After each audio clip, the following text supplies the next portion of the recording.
Landscapes have a way of changing dramatically. It wasn't all that long ago that where I'm standing was nothing more than a pile of rocks and dirt somewhere outside Las Vegas.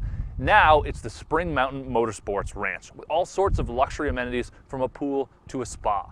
Likewise, the automotive landscape has changed dramatically. And it wasn't all that long ago that it would have been hard to envision a 350 horsepower Hyundai. And yet, here it is, and here we are.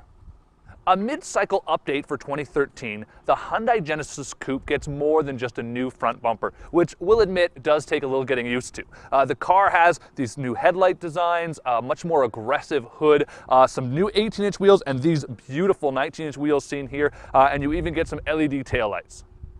But all that is just a hint as to what's under the hood. Starting with the base 2.0T model, it now gets a more efficient 50% larger intercooler, plus it gets a twin scroll turbocharger. Power is now up 30% to 274 horsepower, and perhaps more impressive is 275 foot-pounds of torque at just 2,000 RPM. As for the top-of-the-line 3.8-liter V6, well, it now gains direct injection, so we're talking about 350 horsepower, an increase of 42 horsepower of the old engine and an increase of 27 foot-pounds of torque. It actually will do a 0 to 60 time Hyundai claims in just over 5 seconds, and combined with a pretty decent curb weight, they're saying that it actually has a better power to weight ratio than a BMW 335i or an Infiniti G37. With the chance to test out both engines on the track, it's remarkable how much more powerful they are.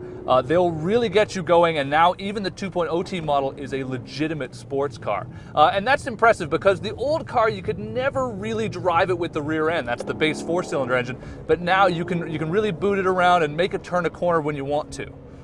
Despite the fact that the 2.0T does make full torque at just 2,000 RPM, you still really need to keep it in the sweet spot, and you'll find you're rowing gears a lot, and you can't just be a lazy driver like with the 3.8. Now, a question a lot of people are going to be asking is, how does it compare to the Scion FRS? Well, I have to say you really can't compare the two cars. Now, Hyundai will tell you that the Genesis Coupe 2.0T actually has a better power to weight ratio, but they're just such different vehicles.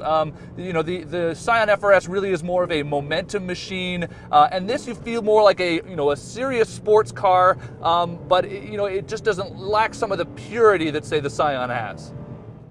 Updates to the interior for 2013 include use of more premium materials throughout the cabin, although I should be honest here, and BMW and Infiniti don't really have anything to worry about. If you're a Nissan with the 370Z, however, you should probably watch out.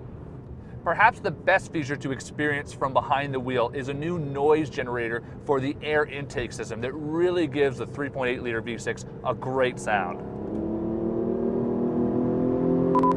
Hyundai is known for building fuel-efficient cars, for building cars with a lot of value. They're even known for building good-looking cars. But sports cars is one of those things that they've never really taken a hold of, making the Genesis Coupe a real black sheep in the Hyundai lineup. That said, I'm thrilled that all the updates for 2013 don't just make the Genesis Coupe a faster car, but a more enjoyable car to drive. Although you will pay for it, with average prices up about $2,000 depending on the trim level. Looking at factors like price, content, and performance, the 2013 Genesis Coupe is now an even more attractive, affordable sports car, especially for the Gen Y segment who are increasingly shunning traditional pony cars.